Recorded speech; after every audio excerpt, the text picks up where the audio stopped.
Welcome to Conversations with Anne Elizabeth, the podcast inspired by my book, I'm a Registered Dietitian, Now What?, where I have the absolute joy to sit back, relax, and have a conversation about nutrition with a variety of people who share their personal story of passion and purpose, especially registered dietitians. Today's conversation is with Amy Giffin, a registered dietitian with a passion for gardening, food, cooking, and cheese. In April, I got the amazing opportunity to head to the Wisconsin Academy of Nutrition and Dietetics and speak with a group of upcoming RDs-to-be. This connection happened because Amy spoke at the Iowa Academy of Nutrition and Dietetics annual meeting a few years ago, and she actually remembered me from that meeting. Amy was born and raised in Wisconsin with her father having a long career in the cheese industry. She initially thought she wanted to be a food scientist, but quickly fell in love with dietetics early in her college career. She has had a variety of jobs so far and always seems to come back to food service management as her specialty. Amy and I took a few moments during the busy WAND annual meeting that she planned, and she is preparing to serve as the president this upcoming year. Please enjoy my conversation with Amy. A project. Well, exactly. And there's so many moving parts. It's like, we can't all just be perfect 100% of the time. Well, what is your role currently? So I am the professional education chair for the Wisconsin Academy of Nutrition and Dietetics, or we call it WAND. Some people say WAND because I guess and. WAND just sounds like better. More formal and better. It doesn't sound so goofy. Yeah, our nutrition wands. Only we can make magic happen. That should be your title for your next meeting. It should. I'll share that with our incoming chair. So you're kind of the one that helps coordinate the meeting? Yes. Yeah. So we have a committee of people, and we meet monthly via teleconference and kind of go through planning everything for this. This is our main focus. We have the assistance of Badger Bay, which is our management company, which is nice because they handle that's just really working nice. At the venue and even coordinating the speakers, like your travel and all that stuff, the payments. It's pretty great. Nice. So that's really nice. Very helpful.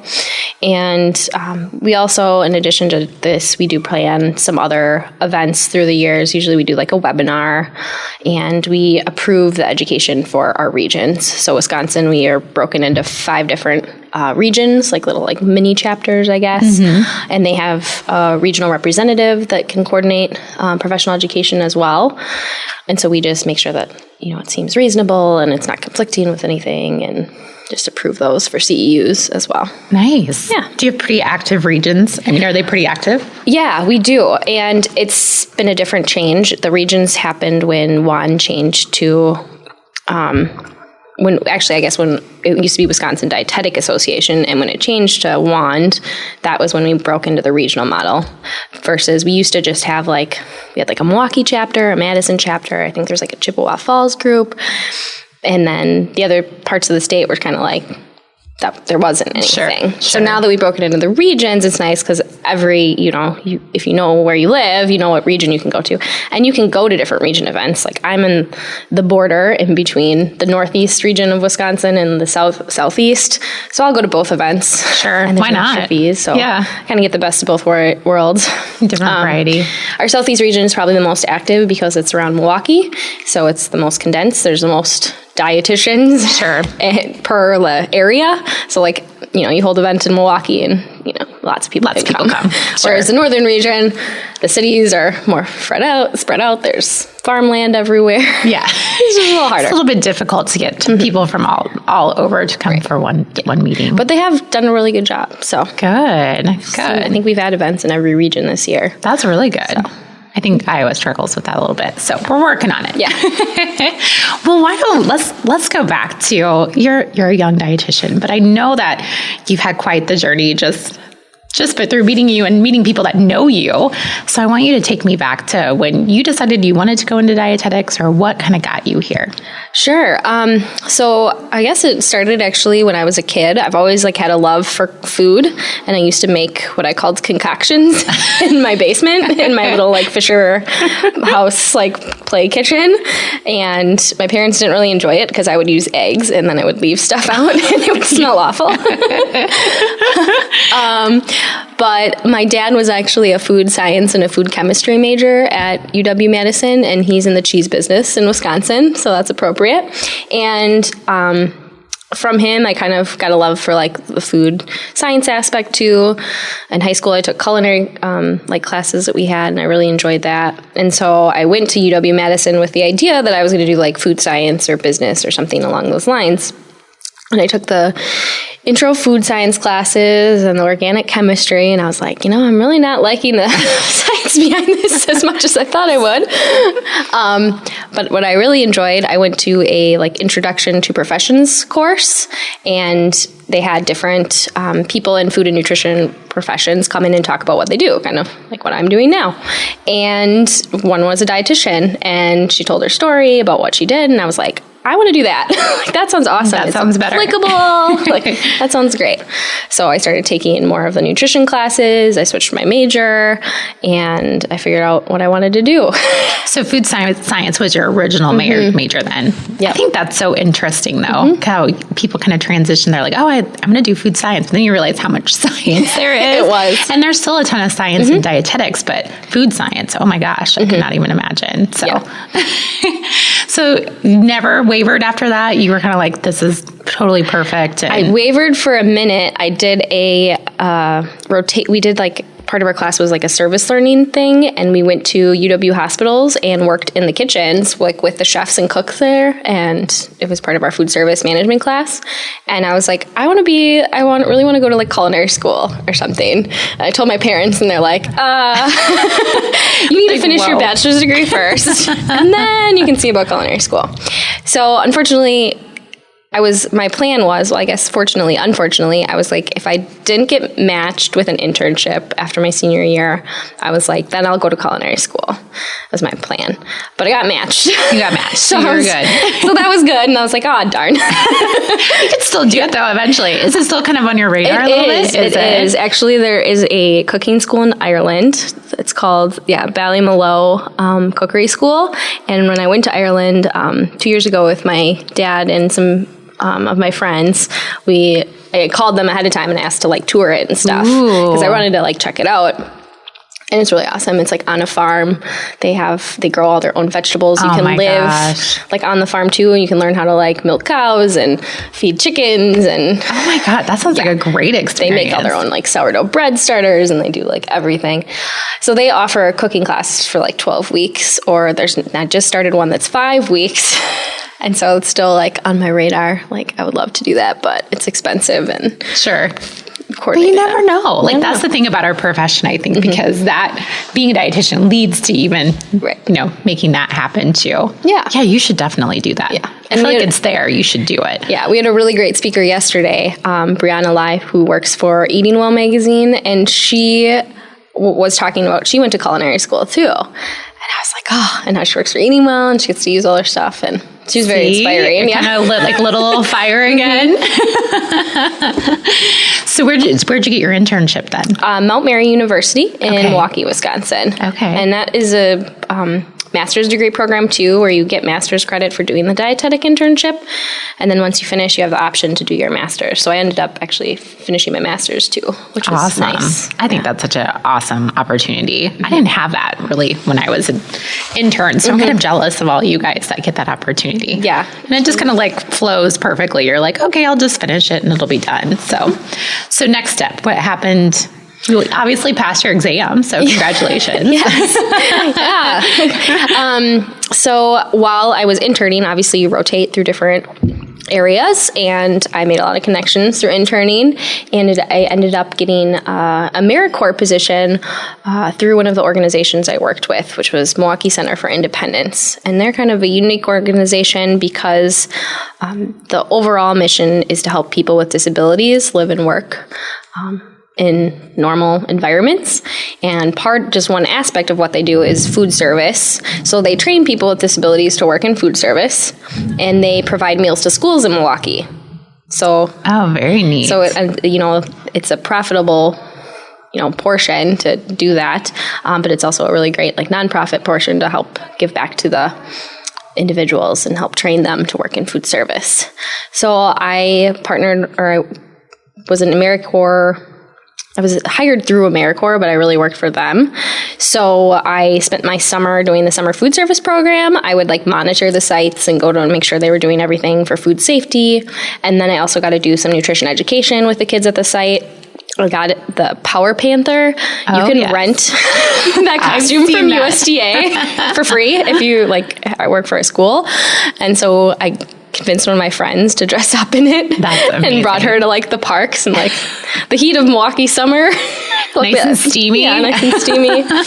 Did fun games with the kids and so it was kind of an interesting summer. And after that summer, as the summer ended, the position was only for just the summer. And okay. so you got a living stipend and things like that. It wasn't a full-time job, and it was through AmeriCorps. But I really liked working with Milwaukee Center for Independence, and I really liked the dietitians that I was working with and working for. And so I kind of talked to them. I was like, I've been applying for other jobs. I haven't, found anything yet. And, can I just keep volunteering here until I find something and just to, keep busy? And they're like, sure. So I volunteered for 3 days, and one of the dietitians quit. Seriously? Yes. Oh my God. Was that even on your radar? No, well, no, not really. No. I mean, you didn't even I didn't really know that she was going to. Yeah. And so they were like, we'd love to have you because you already know everything and have been working. So I ended up starting then right in September at the start of the school year. So when school food service started up. And it was a little crazy at first because I filled in as she was more of the food service operations manager. So she oversaw a kitchen. So I started in that role. How did you feel about that? It was good. It was a great learning experience. Being so new, it's not often that you kind of get into a position where you are the one in control. Yeah. And you're whoa. Yeah. And it was a brand new kitchen that they had. So they hadn't had all the procedures and everything set up yet. So, really? I had to help set all that up. And that's a little intimidating. Yeah. And there were cooks and the servers and the trainees that were all there that all were looking to me to tell them what to do. So it was a little bit different than, it's not just, it wasn't so much as a dietitian, you really have to be in a leadership role. Sure. But I did enjoy it, and the experience, we got on track and everything was good. Did you have to come up with were you the person writing policies and procedures and those kind of things? Not completely, I was going to my boss a lot to go, sure. How do we do this? How do we do that? And she was very supportive, but I did end up changing how we did our production transport sheets because I used to put breakfast and lunch on one, but you're always sending breakfast for the next day. So then you'd have to send sure sheets. So we changed that, came up with a way. Before, the staff would just check off on the menus what they had made, and there's scribbles everywhere. I was I don't know what's going on. So then we made production task sheets. It was make this much for each school, check it off, and then give it to me so I know that it's done. So we weren't missing things, and just kind of streamline some stuff. It's more that management type things that you just don't think about that need to be taken care of. Yeah. And so being that was my first role, my boss came to me and she's like, do you want to continue in this full time? Because they kind of had just hired me on just to get me on. They're temp and interim fill in. And they're do you want to continue in this role? She's I think you're doing a really great job. She's but I don't know if it's what you really want to do. Sure. And I was at the time, I was well, yeah, I would like to do more with nutrition, really. At the time, I didn't really enjoy the 5 a.m.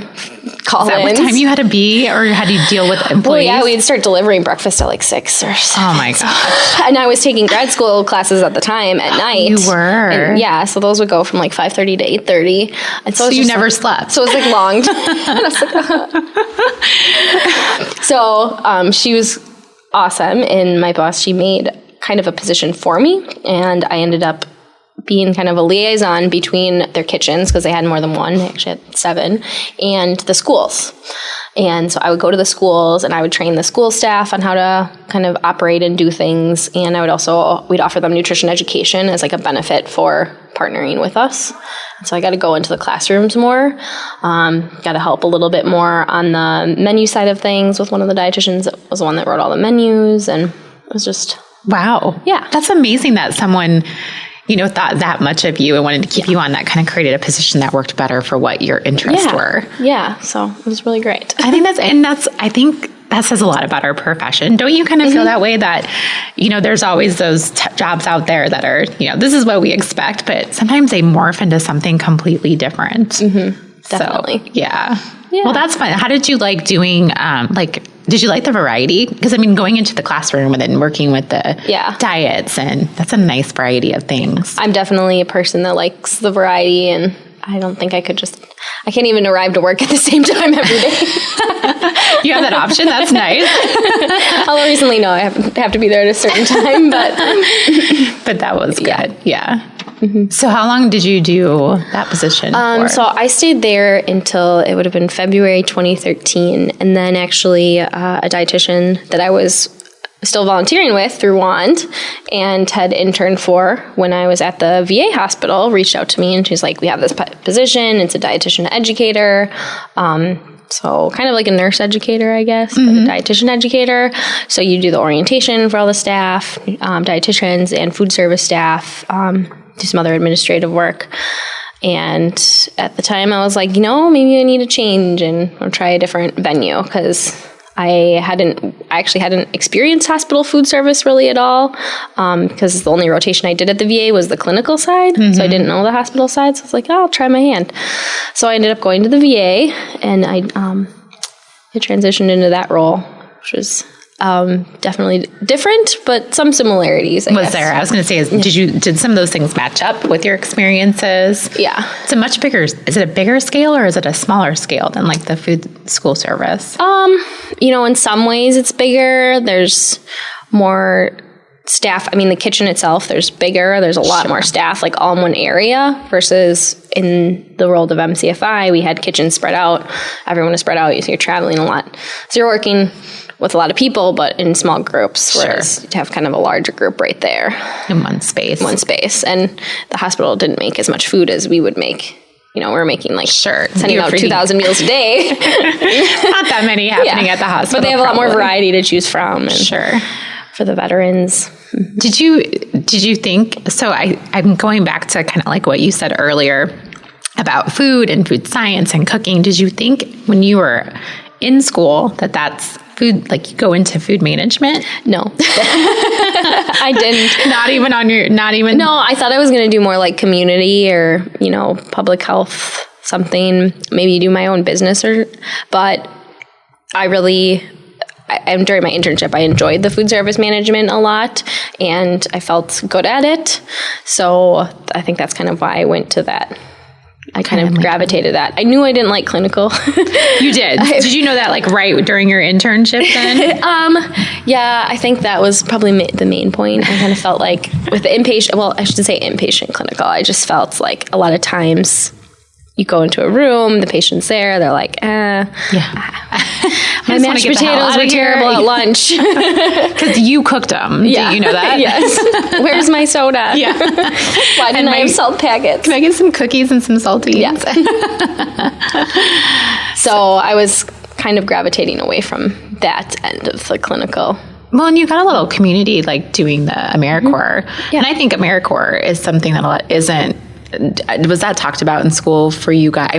Was it something that was even mentioned? I don't think so. Yeah. That I remember. That and Food Corps. And I think there's some great opportunities with both of those entities. Mm-hmm. And I think it's interesting how you said that you actually did you work for AmeriCorps? Or did you work for the actual? You were funded through AmeriCorps. AmeriCorps. Yeah. So organizations can apply to host an AmeriCorps funded position. And usually there's some agreement where the company or the organization has to give so much of the funding or maybe like match. Mm-hmm. But usually it's pretty minimal compared to like the amount of work you're going to get from an AmeriCorps volunteer. So I know in Wisconsin, actually, we have AmeriCorps Farm to School people, and those positions are, I think, a year or 2 years even, so it's a little longer. I did what's called the Summer Vista program, so it was just that, you know, like summer. A 3-month summer thing.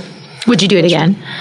Yeah. I know in Des Moines, where I live, that we have AmeriCorps and Food Corps people that work with the Des Moines Public Schools, kind of similar to what you did, like the summer programming, the Power Panther, all that. And we have a program called Pick a Better Snack is what we do in programming in schools. Fun. So I think that's a great thing to talk about, though, for dietitians to know that those opportunities are out there. Right. When you're kind of like in that in between, like, I don't know what I want to do, or I don't want to, or it's hard to find a job, or that's always a great opportunity to get some experience. Definitely. Yeah, there's a lot more organizations too that I'm seeing, like gardening and farming organizations, that I feel like that would be a great experience for a nutrition or dietitian student, because they offer these like internship opportunities, and you can learn how the food is actually grown and like all this other stuff, and then you can share that later in your practice. So if you're a student and you're new and you're just not sure where to go next, or you can't find a job yet, maybe just take an internship. Maybe it won't be as high paying. Yeah, that's true. It's always that. It's never going to be that glamorous, like $70,000 job at the beginning, but it's a good way to get experience and to make connections. Definitely. Like you made connections along that area. Definitely. So are you still you're still at the VA currently? No, actually. You're not. I transitioned again. Were you? I was for 3 years, and then I was living in Milwaukee, and I was living in downtown Milwaukee, and I was like, I want to get out of the city. I want to have a garden. I want to be able to grow my own food. And so I started looking for jobs outside the city, and also like sold my place in Milwaukee. And I found a job actually in my hometown area, Sheboygan, Wisconsin, and a school district. So I went back to school food service management. You did? Yes. Yeah. So. Well, that's great. Is it hard to find jobs in that area? Yeah, kind of. I feel though like it's starting to decline. Like a lot of people are retiring now, so there's going to be more opportunities in school food service management, and I don't know that a lot of people are still going that route as much. And you don't need to be a dietitian to be in school food service management, of course, but I think it's a good opportunity for our profession, and I think it adds value to the schools as well to have that registered dietitian. I think they kind of want that, though. Yeah. I think they're looking, like, you don't have to have it, but I think that they are looking, like, that kind of sets you out above someone else that doesn't have it. So what are you doing now for them? So I'm the school nutrition supervisor. So we have 26 schools, and holy, that's a lot of schools. Yeah. So it's kind of similar to what I did at MCFI, but instead of like working directly in the kitchen, I get to do all the menus, production records. I supervise the staff. How many staff people do you have? Close to 60. Or you're solely in charge. Oh my gosh, that's a lot of employees. It is a lot. That would stress me out. It does. It's a lot, but I do have a boss she is like the director, so I'm not the director of it, but she oversees and she does all of the equipment and remodeling. The budget, kind of manages the budget more. Yeah. Over the long-term oversight, she applies for grants. So, that's good. Yeah. So the responsibility of the employee. Talk about that a little bit, because I think with any food-related industry with employees, that can be very challenging. And like you said earlier, like getting phone calls at 5 o'clock in the morning. I'm back to that now. Are you? Yeah. Does that happen often? Unfortunately, yes. And it's been really sad this year because most of our staff are just getting to that age where they're having just health issues and things going on. And someone actually called one day and she's like, I'm so sorry. She's like, but I'm closing on a new house and I'm just wondering if I can leave like an hour early to go to the closing. And I was like, yes, that's a great reason to leave. I'm just glad it's like not that your husband has cancer or something is going on. It's nothing that was so sad. Awful. Yeah. And I mean, the staff are really great and they're so dedicated. It's just finding the new staff now that are committed. It's harder to find people that want to work for a few hours during the day to serve lunch to the kids. And we do breakfast programs too, but then those people that have kids have to take their kids to school, so they can't come in for breakfast. They're like, well, I can come in after 8. And I'm like, we start serving breakfast at 7:30. Like, that doesn't work. So it's harder to find that balance. Do you do all the interviewing? Yeah, we as a team, we interview and hire staff. And that's a whole, I mean, like, as a dietitian, you don't study that. You don't study how to do interviewing and hiring and things like that. So you kind of learn that on the job as well. Definitely. It kind of falls under that whole management umbrella. Yeah. So you take phone calls. One thing that's nice, though, you don't have to work weekends usually, correct? Which is nice. I don't have any issues on weekends or nights even, like after 3. The only time I'll get calls is if someone's like, oh, I'm not feeling well, I'm not coming in the morning. We have holidays, spring break. Yeah, that's true. You have summer usually, or do you do some summer We do summer programming? food service program, but it's a lot less. We have like 10 sites and not as many staff, like 14 or 15. So then it's just not as crazy. So what do you love about food service? I mean, what is it, being in that school, area, what is it something that you really love about it? Well, I think with the working in schools, it's just great to be able to feed kids and feel good about it, especially the ones that are in need, that are kind of relying on school meals for their food. Do you have quite a few of those? We do. We're about 50% free and reduced. So overall for the whole school, which I get is good because it allows us opportunities to provide those free meals. We have some schools that actually are the community eligibility provision, CEP schools, where they're 100. We just get to give every school, all the kids in the school, free meals. So they don't have to fill out the application or anything. They just get free meals if you go to that school. Mm-hmm. So it's a nice benefit, but at the same time, it's kind of sad because it's like, oh, the community is that in need. Mm-hmm. Mm-hmm. And I do get to work with the kids, do taste testings and some student Do you like groups. that? Yeah, that's fun too. Do you target certain age groups in that area? We try to mix it up to get, like if we have a new item and you want to try it with different age groups to see if it works, because some things high schoolers will love and elementary kids are like, this is way too spicy. Yeah. That's true. They are very different eaters. Right. And I do enjoy working with the staff and, helping them become the best they can be. And which is probably the biggest part of your job. Yeah. It's not really the food part, it's the working with the staff part. It is, yeah. So you're inspiring other humans as well to either be like you or, again, just be really good employees. Yeah. And see, they don't teach that in dietetics school. Nope. So do you have a garden now then? I do. You do? Yes. Well, I have a greenhouse that I got. Gosh. Yes. My You're boyfriend really was fancy. nice enough to set up for me. Aww. So it's been a late winter right now. It's been currently awful. raining here. Yeah, it's like we just heard thunder. Yeah. But hopefully in the next couple of weeks, I'll probably start some stuff maybe indoors and then get the greenhouse going. Do you do a lot of I try, and then we'll see what happens. See what actually grows. Yeah. Well, at least it's protected if you're in a greenhouse kind of area, whereas I put anything in my backyard and all the rabbits eat it. Yeah. So it's the joy of having a garden in the Midwest. Yep. Well, you probably have it's probably nice to have time to do the gardening too. With, being in school, your hours are probably pretty nice that you can go home and garden. And yeah, although I've started coaching. You have? Yes. What do you coach? I helped coach basketball for the high school that my office is at this past fall, and now I'm coaching middle school track. Wow. Did you do basketball and track when you were in school? Yes, I did. Okay. I was going to say that would be hard if you didn't play. How do you like coaching? It's really fun. Yeah. You enjoy it? Because I see some kids, but I really don't know a lot of the kids. I mean, there's 10,000 kids in the district. Yeah, you're not going to know them all. I walk through their hall and they're like, who is... Sometimes people think I'm a student, so that's funny. They do? Yeah, that's so hilarious. when I first started working, they were like, where's your hall pass? I work here. You're like, I'm an employee. But no, the working directly with the kids is great. And with sports too, you can talk about nutrition with them as well. It's a very important part of that. And so I can informally say things, and as we're getting ready for meets, be like, how, have you planned? Have you prepared? What are you going to eat? What are you going to drink? And so just a little bit more one-on-one involvement. And I think that's a whole other area that I think dietitians in schools can really start to kind of penetrate and help out, because those kids do not know what to eat. I mean, they're drinking like soda and eating candy bars, and then they're having another one mid-game, and it's crazy. It hasn't changed since I was in high school, though. Yeah. I remember doing that too.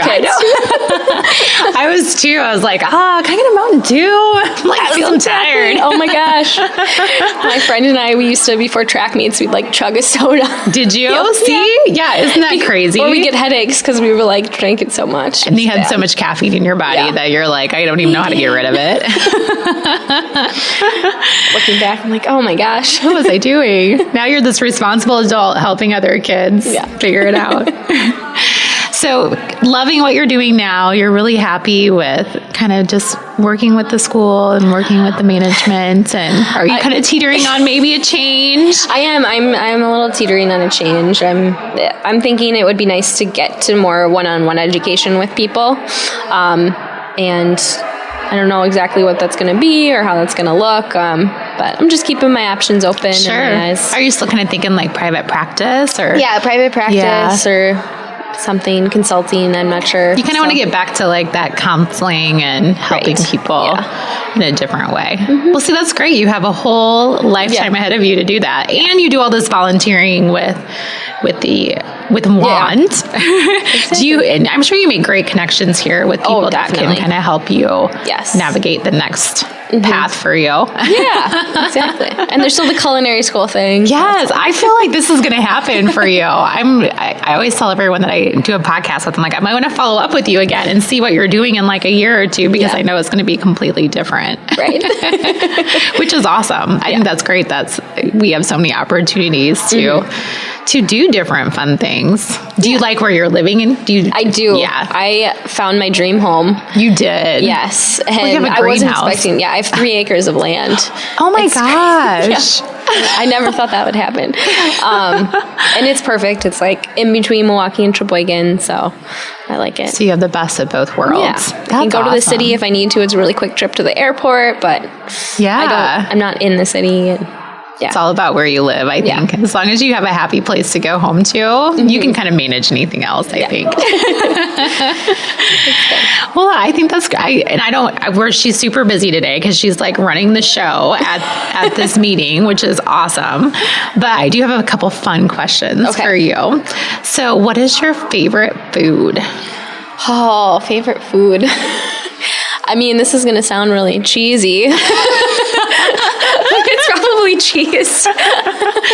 And it's one of those foods, it's just, I grew up with it, and I swear it has addictive properties. You said your dad is in the business, so you probably had always had cheese in your home, and oh my gosh, I'm so jealous. So I have to be careful with cheese.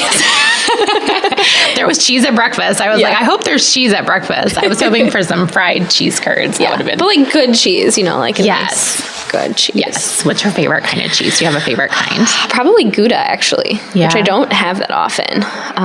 But smoked or just regular? Yeah. I like Gouda, and it's so melty and creamy. Exactly. And have you ever seen those like videos of the places they go and they they melt the cheese and they like scrape it? Yes. It's like, I love that. I'm like, I just like had a moment where I was like picturing it. So it's like, just drooling. Yeah, drooling. That doesn't sound good. It doesn't, but I'm picturing it, and this looks amazing in my head. It's like cheese ribbons. It is. Sort of picture. Oh my gosh, that's so funny. Do you have a favorite beverage? Beverage. I guess sparkling water probably is like my go-to right now. There's so many brands out now. I'm amazed. Yeah. I'll drink anything. LaCroix.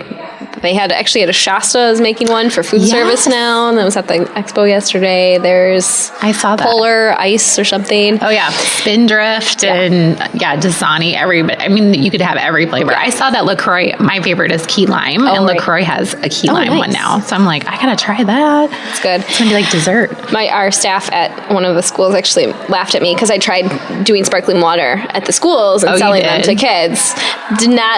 Kids don't buy sparkling water. Not sweet enough. So it's sitting in their like beverage cooler on the bottom shelf, and it's literally like my stash. It's like you're probably I'm the like only one that drinking buys it. So I'm like, oh, thank you. There's my own personal stash. Hey, at least you tried, though. Yeah. You never know. So in 10 years, they'll all be drinking it. Yeah. So. What's your favorite color? Green, definitely. Green. All shades? Yeah, brighter the better, usually, I would say. I can just picture your backyard just full of like beautiful, green, luscious plants and garden and... Hopefully soon. Hopefully soon. What's your favorite smell or scent? Actually, it would be it's called Thieves. It's one of those like essential oil smells. Yes. I really like diffusing that one. One of my friends had that on her Instagram, and I was like, I got to try this because people keep talking about it, and you mentioned it today. So I heard it smells delicious. Right. Does it relax you? Yeah. Yes. It's like relaxing, and I need to get into the diffusing thing. I haven't done that yet. It's nice. We had the yoga session today, and she did some diffusing. She did. So like the room and the ambiance with the music, and it was dim, and there were windows so you could see outside into the woods. I would have fell asleep. I almost did at the end where you're like laying there and she's just talking and it's calm. You're just like zoned out. That sounds lovely. Yes. So it's great. What brings you joy in life?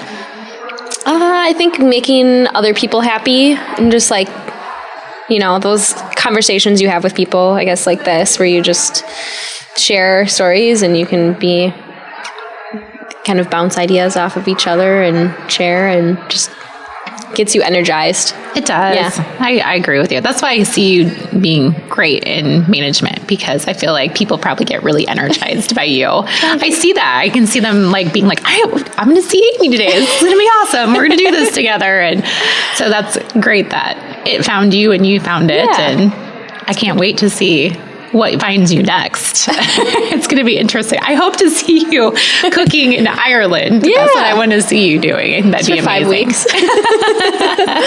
I was like talking to my boyfriend. I'm like, would you go to Ireland with me for 5 weeks? Did he say yes?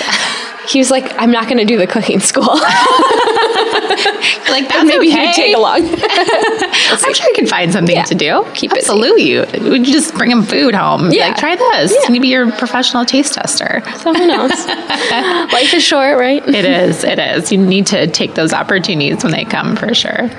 Well, thank you. Thank you for taking time out of your day, and I look forward to the rest of the conference. Yeah, enjoy. Excited for your presentation, too. It should be fun. I hope it's fun. That's great. Thank you.